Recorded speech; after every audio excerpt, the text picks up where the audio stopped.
Hi hello ಶುಭೋದಯ. ಎಲ್ಲರೂ ಹೇಗಿದ್ದೀರಾ? ಚೆನ್ನಾಗಿದ್ದೀರಾ ಅಂತ ಅನ್ಕೊಂಡಿದೀನಿ. ಇವತ್ತು ಬೆಳಗ್ಗೆಯಿಂದನೇ ಬ್ಲಾಗ್ ಶುರು ಮಾಡಿದ್ದೀನಿ. ಇವತ್ತು ನಮ್ಮ ಮನೆ ದೇವ್ರ ಚುಂಚನಗಿರಿಗೆ ಹೋಗ್ತಾ ಇದ್ದೀವಿ. ನಮ್ಮ ಫ್ರೆಂಡ್ ಒಬ್ರು ಪರ ಮಾಡ್ತೀವಿ ಅಂತ ಹೇಳಿ ಕರೆದಿದ್ರು. ನಮ್ಮ ಕ್ಲಾಸ್ಮೇಟು ಇಲ್ಲಿರೋ ಕ್ಲಾಸ್ಮೇಟ್ಸು ಮತ್ತೆ ನಾನು ನಮ್ಮ ಮನೆಯವರು ಎಲ್ಲರೂ ಹೋಗ್ತಾ ಇದೀವಿ ಇವತ್ತು ಚುಂಚನಗಿರಿಗೆ. ಬಾಯ್.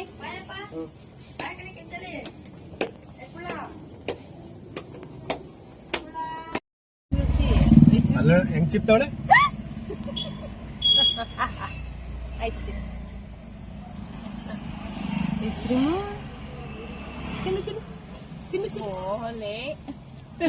ನೆಗಡಿ ಆದತ್ ಕಣೆ. ತಿಂದ ಅಭ್ಯಾಸ ಆದ್ಮೇಲೆ ಎಲ್ಲ ಅಭ್ಯಾಸ ಮಾಡಬೇಕು ಒಂದು ಚೂರ ಸಾಕ್ಬಿಡು. ಇನ್ನ ಗಗನ್ನ ಮನೇಲೆ ಬಿಟ್ಟು ಹೋಗ್ತಾ ಇದೀವಿ. ಅವ್ನಿಗೆ ತುಂಬಾ ಫೀವರ್ ಇತ್ತಲ್ಲ ಮೊನ್ನೆ, ಹಂಗಾಗಿ ಬೇಡ ಅಂತ ಹೇಳ್ಬಿಟ್ಟು ನಾವೇ ಹೋಗ್ತಾ ಇದೀವಿ. ಅಮ್ಮಂಗೆ ಕೆಲ್ಸಕ್ಕೆ ರಜೆ ಇರ್ಲಿಲ್ಲ, ಅಮ್ಮನೂ ಬರ್ಲಿಲ್ಲ. ಇನ್ನ ಗಗನ್ ಮನೇಲೆ ಇರ್ತಾನಲ್ಲ, ಅಮ್ಮ ಕೆಲ್ಸದಿಂದ ಬಂದ್ರೆ ಅವನ್ನ ನೋಡ್ಕೊತಾರೆ ಅಂತ ಹೇಳ್ಬಿಟ್ಟು ನಾನು ಇಲ್ಲಿ ತಿಂತಾ ಇದ್ದೀನಿ, ಅವಳ ಕಡೆ ಮೂತಿಲ್ ತಿಂತಾವಳೆ. ಇವಾಗ ಒಂದ್ ಕಡೆ ಹೋದ್ಮೇಲೆ ಎಷ್ಟೊತ್ತಾಗುತ್ತೆ ಬರೋದು ಅಂತ ಹೇಳಲಿಕ್ಕಾಗೋದಿಲ್ವಲ್ಲ, ಹಂಗಾಗಿ ಗಗನ್ನ ನೋಡ್ಕೊಳ್ಳಿ ಅಂತ ಹೇಳ್ಬಿಟ್ಟು ನಾನು ಅಮ್ಮನ ಸಹಿತ ಏನು ಬತ್ತೆ ಮಾಡಕ್ ಹೋಗ್ಲಿಲ್ಲ, ಬನ್ನಿ ಅಂತ ಹೇಳ್ಬಿಟ್ಟು. ಅವ್ರಿಗೂನು ರಜೆ ಇರ್ಲಿಲ್ಲ. ಇನ್ನ ಯಶು ಮೊನ್ನೆ ಊರ್ಗ್ ಹೋದಾಗ ಐಸ್ ಕ್ರೀಮ್ ತಿಂದಿ ಅಭ್ಯಾಸ ಆಗ್ಬಿಟ್ಟಿದ್ದಾಳೆ. ಇವಾಗ್ಲೂ ಕೂಡ ತಿಂತೀನಿ ಅಂತ ತುಂಬಾನೇ ಹಠ ಮಾಡ್ತಿದ್ಲು. ಸ್ವಲ್ಪ ತಿಂದೇ ಬಿಟ್ಲು. ಇನ್ನ ಊರ್ ಕಡೆ ಹೊರಟ್ರೆ ನಮ್ಮ ಮನೇಲಿ ಯಾವಾಗ್ಲೂ 2 ಹತ್ರನೇ ಹಾಕ್ಸ್ಕೊತಾ ಇದ್ರು CNG-ನ. ಈ ಸತಿ ಫುಲ್ಲು ಖಾಲಿ ಆಗ್ಬಿಟ್ಟಿತ್ತು ಅಂತ ಇಲ್ಲೇ ಹಾಕ್ಸ್ಕೊತಿದ್ದಾರೆ. ಇಲ್ಲಿ ಸ್ವಲ್ಪ ರೈಟ್ ಜಾಸ್ತಿನೇ ಆದ್ರೂ ಇಲ್ಲೇ ಹಾಕ್ಸ್ಕೊಳ್ಳೋಣ ಅಂತ ಹಾಕ್ಸ್ಕೊಂಡು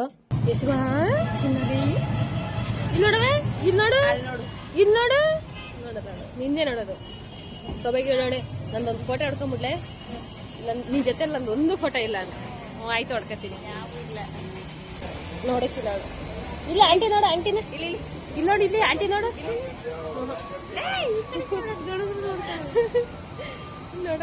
ಇನ್ನ CNG ಕೂಡ ಫುಲ್ ಮಾಡಿಸ್ಕೊಂಡು ಹೊರಟ್ವಿ. ಟೈಮ್ ಅವಾಗ್ಲೇ 10 ಗಂಟೆ ಆಗೋಗಿತ್ತು. ಇನ್ನ ನಾನೇನು ಮನೇಲಿ ಟಿಫನ್ ಮಾಡಿರ್ಲಿಲ್ಲ. ನನ್ನ ಫ್ರೆಂಡ್ ವಿನೂತನೇ ತಗೊಂಡ್ ಬಂದಿದ್ಲು ದೋಸೆನ, ಹಂಗಾಗಿ ನಾನು ಗಾಡಿಯಲ್ಲೇ ತಿನ್ಕೊಂಡ್ಬಿಟ್ಟೆ. ಟೈಮ್ ಆಗ್ಬಿಡುತ್ತೆ, ಇನ್ನು ಅಲ್ಲಿಗೆ ಹೋಗೋಷ್ಟ್ರೊಳಗೆ ಎಷ್ಟೊತ್ತಾಗುತ್ತೋ ಏನೋ ಅಂತ ಹೇಳ್ಬಿಟ್ಟು. ಇನ್ನ ಗಾಡಿಗೆ ಹತ್ಕೋತಿದ್ದಂಗೆ ಯಶು ಕೂಡ ಮಲ್ಕೊಂಡೇ ಬಿಟ್ಲು ಆಟ ಆಡಿ ಚೆನ್ನಾಗಿ. ಇನ್ನ ನೆಲಮಂಗ್ಲದ ಹತ್ರ ಬಂದ್ವಿ. ನೋಡಿದ್ರೆ ಫುಲ್ಲು ಟ್ರಾಫಿಕ್ ಆಗ್ಬಿಟ್ಟಿತ್ತೆ. ಎಕ್ಕಡೆಕ್ ನೋಡಿದ್ರು ಫುಲ್ಲು ಗಾಡಿಗಳೇನೆ, ಜಾಗನೇ ಇಲ್ಲ. ಹಂಗಾಗಿ ನಮ್ಮ ಮನೆಯವರು ಈ ಕಡೆನೆ ಲೆಫ್ಟ್ ಹೋದ್ರೆ ಎಂಟಿಕನಹಳ್ಳಿ ರೋಡ್ಗೆ ಅಟ್ಯಾಚ್ ಆಗುತ್ತೆ, ಮತ್ತೆ ಟೋಲ್ ದುಡ್ಡು ಉಳಿಯುತ್ತೆ, ಮತ್ತೆ ಇಲ್ಲೇ ಇದ್ರೆ ಎಷ್ಟೊತ್ತಾಗುತ್ತೋ ಏನೋ ಅಂತ ಹೇಳ್ಬಿಟ್ಟು ಇನ್ನು ಅಲ್ಲಿಗೆ ಹೋಗಕ್ ಟೈಮ್ ಆಗುತ್ತೆ ಅಂತ ಹೇಳಿ ಹಿಂಗೆ ಹೋಗೋಣ ಅಂತ ಹೇಳಿ ಹೊರಟ್ವಿ. ಇಲ್ಲೊಂದು ಚಿಕ್ಕ ದೇವಸ್ಥಾನ ಸಿಗುತ್ತೆ. ಈ ದೇವಸ್ಥಾನದಿಂದ ಸ್ಟ್ರೈಟ್ ಹೋದ್ರೆ ಮತ್ತೆ ಟೋಲ್ಗೆ ಹೊರಟೋಗ್ಬಿಡುತ್ತೆ. ನಾವು ಲೆಫ್ಟ್ಗೆ ಹೋಗ್ಬೇಕು. ನಾವಿನ್ನ ಊರ್ ಕಡೆಗೆಲ್ಲ ಹೋಗ್ಬೇಕಾದ್ರೆ ಟ್ರಾಫಿಕ್ ಆಗಿತ್ತು ಅಂತ ಹೇಳಿದ್ರೆ ಈ ರೋಡಲ್ಲೇ ಜಾಸ್ತಿ ಹೋಗ್ತಿವಿ. ಊರ್ ಕಡೆಗೆಲ್ಲ ಬರ್ಬೇಕಾದ್ರೂ ಅಷ್ಟೇನೆ, ಆ ಕಡೆಯಿಂದ ಬರ್ಬೇಕಾದ್ರೂ ಟ್ರಾಫಿಕ್ ಆಗಿತ್ತು ಅಂದ್ರೆ ಮತ್ತೆ ಈ ರೋಡಲ್ಲೇನೆ ಹೋಗ್ಬಿಡ್ತೀವಿ. ಈ ಟೋಲ್ ಬೇಕಾದ್ರೂ ಕಟ್ಬೋದು, ಟ್ರಾಫಿಕ್ ಅಲ್ಲಿ ವೆಯ್ಟ್ ಮಾಡ್ಬೇಕು ಅಂತ ಅಂದ್ರೆ ಆಗದೇ ಇಲ್ಲ. ನನಗೊಂಥರ ಹಿಂಸೆ ಅನ್ಸ್ತದೆ. ಇನ್ನು ಯಶು ಇರ್ತಾಳಲ್ಲ, ಅವಳಿಗೂ ಸ್ವಲ್ಪ ಕಿರಿಕಿರಿ ಆಗ್ತಾ ಇರುತ್ತೆ. ಸೆಕೆಗೆ ಹಾರನ್ ಸೌಂಡು ಅದೆಲ್ಲ ಒಂಥರ, ಈ ರೋಡ್ ಕಾವು ಬಂದ್ಬಿಟ್ಟಿರುತ್ತಲ್ಲ, ಹಂಗಾಗಿ ಇನ್ನ ನೋಡ್ತಾ ಇರ್ಬೋದು ಮೇನ್ ರೋಡ್ಗೂ ಅಟ್ಯಾಚ್ ಆದ್ವಿ ನಾವು. ಈ ಕೈಯೆಲ್ಲ ಮುರಿದೋಗಿರುತ್ತಲ್ಲ, ಅವರು ಎಂಟಿಗೆನಹಳ್ಳಿಗೆ ಬಂದು ಕಟ್ಟಾಸ್ಕೋತಾರಲ್ಲ, ಅವ್ರಿಗೆಲ್ಲ ಗೊತ್ತಿರುತ್ತೆ ಈ ರೋಡ್ ಎಲ್ಲಿಗೆ ಬರುತ್ತೆ ಅಂತ ಹೇಳ್ಬಿಟ್ಟು. ಇನ್ನ ನಮ್ಮ ಮನೆ ದೇವ್ರು ಚುಂಚನಗಿರಿ, ಹಂಗಾಗಿ ದೇವಸ್ಥಾನನು ನೋಡ್ಕೊಂಡಂಗಾಗುತ್ತೆ, ಪೂಜೆನೂ ಮಾಡಿಸ್ದಂಗಾಗುತ್ತೆ ಅಂತ ಹೇಳ್ಕೊಂಡು ಬಂದ್ವಿ. ಮತ್ತೆ ನಮ್ಮ ಫ್ರೆಂಡ್ಸ್ ಬೇರೆ ಇನ್ವೈಟ್ ಮಾಡಿದ್ರಲ್ವಾ, ಹಂಗಾಗಿ ನಾವು ಕೂಡ ಬಂದಿದೀವಿ. ಇನ್ನ ಹೋದ್ ವಾರ ಬಂದಿದ್ವಲ್ಲ, ಅವಾಗ್ಲೂ ಸಹಿತ ಬಂದ್ ಹೋಗಿದ್ವಿ. ಊರ್ ಕಡೆಗೆ ಬಂದ್ರೆ ದೇವಸ್ಥಾನಕ್ಕೆ ಹೋಗ್ತೀವಿ ಟೈಮ್ ಇದ್ರೆ. ಇನ್ನ ಬರೀ ಬಂದು ಪೂಜೆ ಮಾಡಿಸ್ಕೊಂಡು ಹೋಗ್ತಿದ್ವಿ ಅಷ್ಟೇನೆ. ಇನ್ ಯಾವ್ದೇ ತರ ಈ ತರ ಫಂಕ್ಷನ್ಗೆ ಏನು ಬಂದಿರ್ಲಿಲ್ಲ. ಇದೇ ಫಸ್ಟ್ ಟೈಮ್ ಈ ತರ ಫಂಕ್ಷನ್ ಬಂದಿರೋದು. ಈ ಕಡೆ ಎಲ್ಲ ನೋಡಿದ್ರೆ ತುಂಬಾನೇ ಫಂಕ್ಷನ್ ಇತ್ತು. ನನ್ಗೆ ಗೊತ್ತೇ ಇರಲಿಲ್ಲ ಈ ತರ ಫಂಕ್ಷನ್ ಮಾಡ್ತಾರೆ ಅಂತ ಹೇಳ್ಬಿಟ್ಟು. ಯಾವ್ದೇ ತರ ಫಂಕ್ಷನ್ ಆದ್ರೂ ಇಲ್ಲೇ ಮಾಡ್ಬೋದಂತೆ, ನಾಮಕರಣ, ಬೀಗ್ರೂಟ ಎಲ್ಲಾ ತರ ಮಾಡ್ಬೋದು ಅಂತ ಹೇಳಿದ್ರು. ಇನ್ನ ನಾವು ಕೂಡ ಬಂದ್ವಿ. ಇಲ್ಲಿ ಲೊಕೇಶನ್ ಮಿಸ್ ಆಗ್ಬಿಟ್ಟಿತ್ತು. ನಾನು ಫಸ್ಟ್ಗೆ ಮಾಡಿದಾರೆ ಈ ಕಡೆ ಅಂತ ಅನ್ಕೊಂಡು ಹುಡುಕ್ತಾ ಇದ್ವಿ. ಅವರು ಫುಲ್ ಲಾಸ್ಟ್ ಅಲ್ಲಿ ಮಾಡಿದೀವಿ ಬನ್ನಿ ಅಂತ ಹೇಳಿ ಫೋನ್ ಮಾಡಿದ್ರು. ಇನ್ನು ಲೊಕೇಶನ್ ಕೂಡ ಹಾಕ್ಸ್ಕೊಂಡು ಹೋಗೋಣ ಅಂತ ಹೇಳಿ ಹೊರಟ್ವಿ. ಇವಾಗ ತರ 1000 ಜನ ಮಾಡುವಾಗ ಎಲ್ಲಿ ಅಂತಾನೆ ಗೊತ್ತಾಗೋದಿಲ್ಲ, ಮಿಸ್ ಆಗೇ ಬಿಡ್ತೈತೆ. ತುಂಬಾನೇ ಜನ ಅಂದ್ರೆ ತುಂಬಾ ಜನ ಇವತ್ತು. ಈ ತರ ಫಂಕ್ಷನ್ ನಾನು ಯಾವತ್ತೂ ನೋಡೇ ಇರ್ಲಿಲ್ಲ. ಇದು ನಮ್ಮೂರ್ ಕಡೆ ಸೈಡ್ ಆದ್ರೂ ನಾನು ಈ ಕಡೆ ಎಲ್ಲೂ ಬಂದಿರ್ಲಿಲ್ಲ, ಹಂಗಾಗಿ ನಮ್ಗಷ್ಟು ಗೊತ್ತಿಲ್ಲ. ತಾನೆ ಇಲ್ಲಿ ಗಂಟ್ಲು ಪೆಂಡಲ್ ಹಾಕೋರೆ. ಈ ಕಡೆಗೆ 1.5 ಕಿಲೋಮೀಟರ್, ಆ ಕಡೆಗೆ 1.5 ಕಿಲೋಮೀಟರ್. ಇನ್ನ ಆರ್ಚಿಂದ ಒಳಗಡೆ ಹೋದ್ರೆ ಕೇಳಂಗೇ ಇಲ್ಲ ಅಲ್ಲಿ. ಚೌಟ್ರಿಗಳು ಈ ಸೈಟ್ ಅವ ಸುಮ್ನೆ ತರ ಜಾಲಿ ತರ ಸೀಟ್ ಹಾಕ್ಬಿಡ್ತಾರೆ. ಅವ್ ಬಾಡಿಗೆ. ಇಲ್ಲೆಲ್ಲ ಹೆಂಗಪ್ಪ ಅಂತ ಅಂದ್ರೆ 3 ತಿಂಗಳು ಮುಂಚೆನೆ ಬುಕ್ ಮಾಡ್ಕೋಬೇಕಂತೆ. ಜನ ಅಷ್ಟು ಬುಕ್ ಮಾಡಿರ್ತಾರಂತೆ, ನಮಗೂ ಗೊತ್ತಿಲ್ಲ. ನಮ್ಮ ಫ್ರೆಂಡು ಕೂಡ ಹಂಗೆ ಅಂದ್ರು. 3 ತಿಂಗಳು ಮುಂಚೆನೆ ಬುಕ್ ಮಾಡಿದ್ವಿ, ಇವತ್ತು ಸಿಕ್ಕಿದೆ ನಮ್ಗೆ ಅಂತ ಹೇಳಿ. 6 ತಿಂಗಳು 3 ತಿಂಗಳು ಆ ಥರ ಎಲ್ಲ ಬುಕ್ ಮಾಡ್ಬೇಕಂತೆ. ಇನ್ನ ನಾವು ಕೂಡ ಬಂದ್ವಿ ಇಲ್ಲಿಗೆ. ಇನ್ನ ಇವಳೆ ನನ್ನ ಫ್ರೆಂಡು 16 ವರ್ಷ ಆದ್ಮೇಲೆ ಇವಾಗ ಸಿಕ್ಕಿರೋದು ನಮ್ಗೆ. ಅಂದ್ರೆ ನಾವು ಊರ್ ಕಡೆಗೆ ಹೋಗ್ತಿರ್ಲಿಲ್ಲ, ಹಂಗಾಗಿ ಅವಳು ಸಿಕ್ಕಿರ್ಲಿಲ್ಲ ನಮ್ಗೆ. ಇವತ್ತು ಫಂಕ್ಷನ್ ಬಂದಿದೀವಿ. ಸ್ಕೂಲಲ್ಲಿ ಜೊತೆಲೆ ಓದ್ತಾ ಇದ್ವಿ ಎಲ್ರು. ವಿಡಿಯೋಸ್ ಏನು ಮಾಡ್ಕೊಳಕ್ ಆಗ್ಲಿಲ್ಲ, ಹಾಗಾಗಿ ಸ್ವಲ್ಪ ಫೋಟೋಸ್ ತಕೊಂಡಿದೀವಿ ಅಷ್ಟೇನೆ. ಟೈಮ್ ಆಗಿತ್ತು ಅಂತ ಹೇಳ್ಬಿಟ್ಟು ನಾವು ಬರೋದ್ರೊಳಗೆ ಅಲ್ಲಿ 1:30 ಆಗೋಗಿತ್ತು. ಇನ್ನ ದೇವಸ್ಥಾನಕ್ಕೆ ಇವಾಗ ಹೋಗೋಣ ಅಂತ ಹೋಗ್ತಿದೀವಿ. ಇನ್ನ ಅವ್ರನ್ನು ಕೂಡ ಮಾತಾಡ್ಸ್ಕೊಂಡು ದೇವಸ್ಥಾನಕ್ಕೆ ಹೋಗೋಣ ಅಂತ ಹೇಳಿ ಹೊರಟಿದೀವಿ. ತುಂಬಾನೇ ಖುಷಿ ಆಯ್ತು, ತುಂಬಾ ಚೆನ್ನಾಗಿ ಮಾತಾಡ್ಸಿದ್ರು. ರಿಲೇಷನ್ಗಿಂತ ಫ್ರೆಂಡ್ಶಿಪ್ಪೇ ಮುಖ್ಯ ಅಂತ ಅನ್ಸುತ್ತೆ ನನಗೆ ಯಾವಾಗ್ಲೂ ಅಷ್ಟೇನೆ. ನಾನು ಅಪ್ಪತ್ತಿರೋದಾಗ್ಲೂ ಬಂದಿದ್ಲು, ಅವಾಗ ಅಷ್ಟು ಮಾತಾಡಕ್ ಆಗ್ಲಿಲ್ಲ ನನಗೆ. ಇವಾಗ್ಲೂ ಅಷ್ಟೇನೆ, ನಾವು ಬರೋದ್ರೊಳಗೆ ಲೇಟ್ ಆಗಿತ್ತು. ಇವತ್ತು ಅವ್ರ ಮನೆ ಫಂಕ್ಷನ್ ಅಲ್ವಾ, ಇನ್ನ ನಾವೇ ಮಾತಾಡ್ಸ್ಕೊಂಡು ನಿಂತ್ಕೊಂಡ್ರೆ ನೆಂಟರುಗಳೆಲ್ಲ ಬಂದಿದ್ದವ್ರು ಬೇಜಾರು ಮಾಡ್ಕೊತಾರೆ ಅಂತ ಹೇಳ್ಬಿಟ್ಟು ಸ್ವಲ್ಪ ಮಾತಾಡಿಸಿ ಅದೇ ಬಂದ್ಬಿಟ್ವಿ ದೇವಸ್ಥಾನ ಹತ್ರ. ಊಟ ಎಲ್ಲ ಮುಗಿಸ್ಕೊಂಡು ಹೋಗೋಣ ಅಂತ ಹೇಳ್ಬಿಟ್ಟು ಇವಾಗ ದೇವಸ್ಥಾನ ನೋಡ್ಕೊಂಡು ಪೂಜೆ ಎಲ್ಲ ಮಾಡಿಸ್ಕೊಂಡು ಹೋಗೋಣ ಅಂತ ಬರ್ತಾ ಇದ್ದೀವಿ. ಇದೇ ನಮ್ಮ ಮನೆ ದೇವ್ರ ದೇವಸ್ಥಾನ, ಆದಿಚುಂಚನಗಿರಿ. ಭಾನುವಾರ ತುಂಬಾ ದಿನ ಬಂದಿದ್ದೀವಿ, ಇಷ್ಟೊಂದು ರಶ್ ಏನೋ ಇರ್ಲಿಲ್ಲ. ಈ ಸತಿ ಏನೋ ತುಂಬಾನೇ ರಶ್ ಇದೆ. ಸಮ್ಮರ್ ಹಾಲಿಡೇಸ್ ಇರೋದ್ರಿಂದ ಅಂತ ಅನ್ಕೊಂಡಿದೀನಿ. ಮದ್ವೆ ಬೇರೆ ನಡೀತಾ ಇತ್ತು, ಹಂಗಾಗಿ ಎಲ್ಲೆಲ್ಲೂ ನೋಡಿದ್ರು ಫುಲ್ಲು ಟ್ರಾಫಿಕ್ ಏನೇ. ಇಲ್ಲೂ ತುಂಬಾನೇ ಜನ. ಇನ್ನ ಇಷ್ಟು ದೂರ ಬಂದು ಮನೆ ದೇವ್ರ ಪೂಜೆ ಮಾಡ್ಕೊಂಡು ಹೋಗೋಣ ಅಂತಾನೆ ಅನ್ಕೊಂಡ್ವಿ.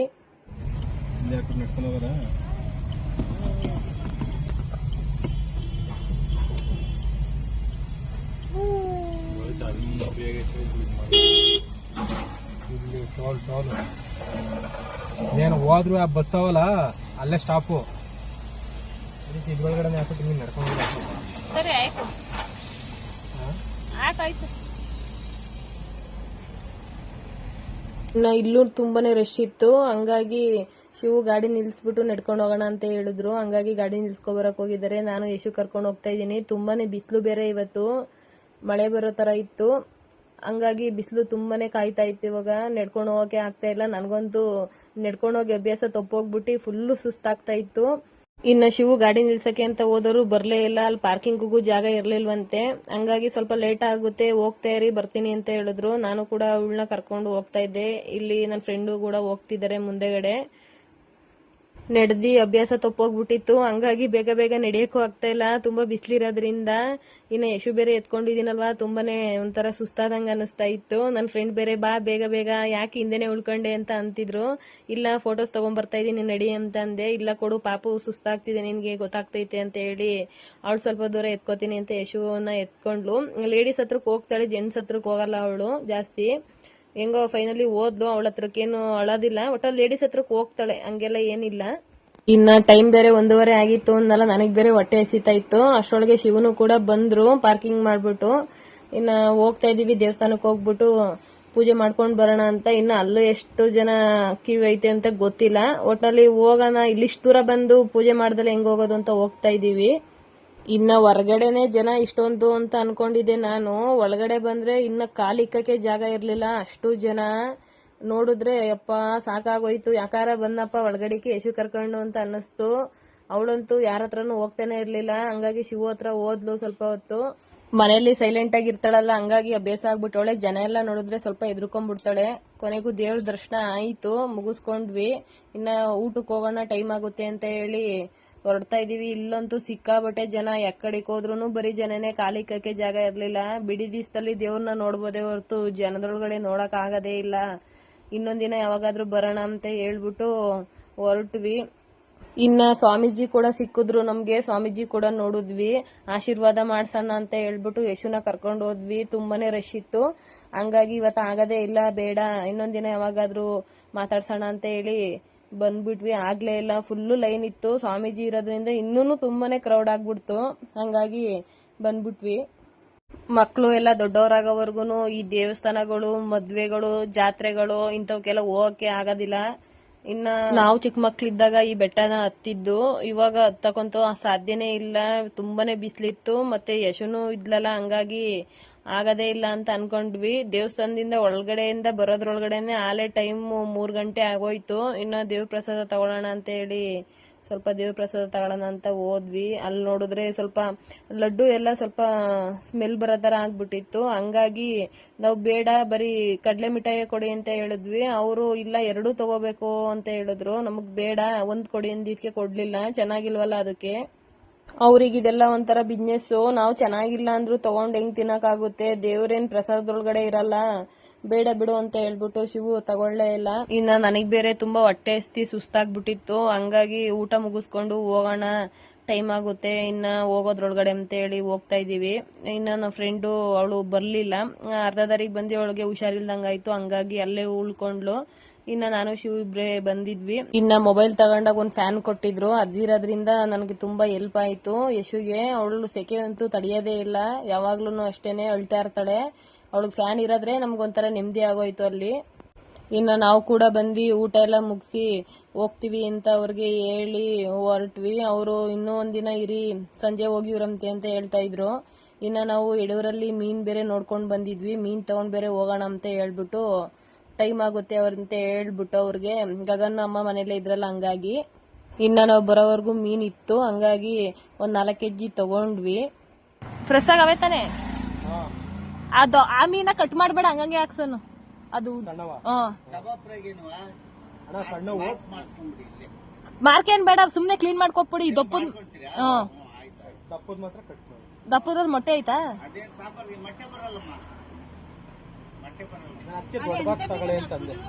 ಸರಿ ಆಯ್ತು. ಆ ಮೀನ್ ಎಂತದು? ಅದೇ ಅಲ್ಲೊಂದು ಐತ ಕೆಂಪು ಕಾಣ್ತದಲ್ಲ ಅದ್ರೊಳಗಡೆ, ಎಲ್ಲ ಕಲರ್ ರೆಡ್.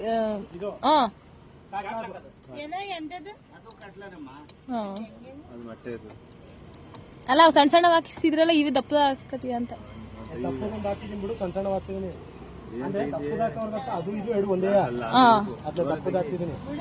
ಅವ್ ಸಣ್ಣ ಸಣ್ಣ ಇನ್ನೊಂದ್ ಇತ್ತರ ಸಣ್ಣ ಎರಡು, ಅದಕ್ಕೆ ಕೇಳಿದೆ ಏನು ಚೆನ್ನಾಗಿದ್ವಲ್ಲ.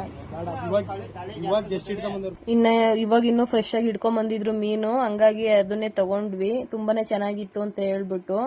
ಇನ್ನ ಶಿವು ಮೀನ್ ತಿನ್ನಲ್ಲ, ಬರೀ ಕಬಾಬ್ ತಗೊಂಡ್ಬಂದ್ರೆ ತಿಂತಾರೆ ಅಷ್ಟೇನೆ.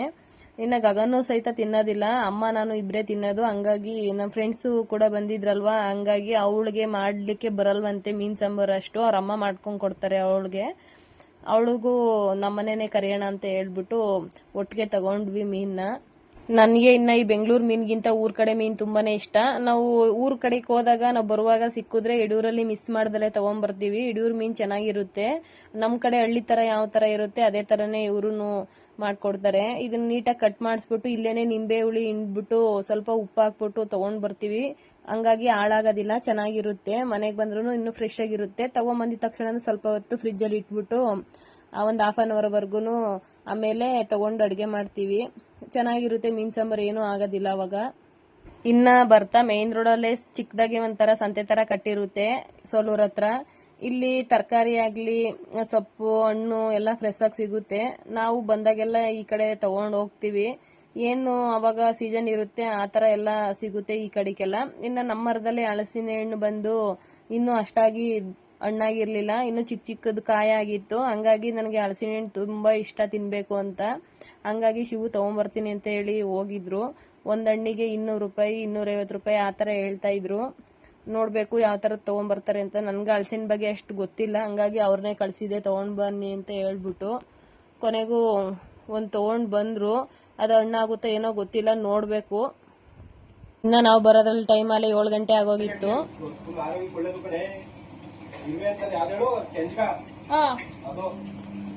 ಇನ್ನ ಗಗನ್ ಮೀನ್ ತಿನ್ನಲ್ಲ ಅಂತಿದ್ದ, ಹಂಗಾಗಿ ನಮ್ಮ ಮನೆಯವರು ಏನೋ ರೇಗಿಸ್ತಿದ್ರು, ಇರಾ ತಿನ್ನು ಕಣ್ಗೊಳ್ಳೇದು ಹಂಗೆ ಹಿಂಗೆ ಅಂತ ಹೇಳ್ಬಿಟ್ಟು. ಇನ್ನ ನಮ್ಮ ಫ್ರೆಂಡ್ಸ್ ಕೂಡ ಬಂದಿದ್ರು. ಊಟ ಎಲ್ಲ ಮುಗಿಸಿದ್ವಿ. ನಾವು ಟೈಮ್ ಆಗಿತ್ತಲ್ಲ, ಬಂದು ಟಯರ್ಡ್ ಆದಂಗೆ ಆಗಿತ್ತು. ಹಂಗಾಗಿ ಮಲ್ಕೊಳ್ಳೋಣ ಅಂತ ಹೋಗ್ತಾ ಇದ್ವಿ. ಅಷ್ಟೊತ್ತಿಗೆ ಒಂದು ಪಾರ್ಸಲ್ ಕೂಡ ಬಂತು ಮೀಸೋದಿಂದ. ಅದನ್ನು ಸಹಿತ ಕಲೆಕ್ಟ್ ಮಾಡ್ಕೊಂಡು ನಾವು ಊಟ ಎಲ್ಲ ಮುಗಿಸಿ ಮಲ್ಕೊಳ್ಳೋಣ ಅಂತ ಹೋಗ್ತಾ ಇದೀವಿ.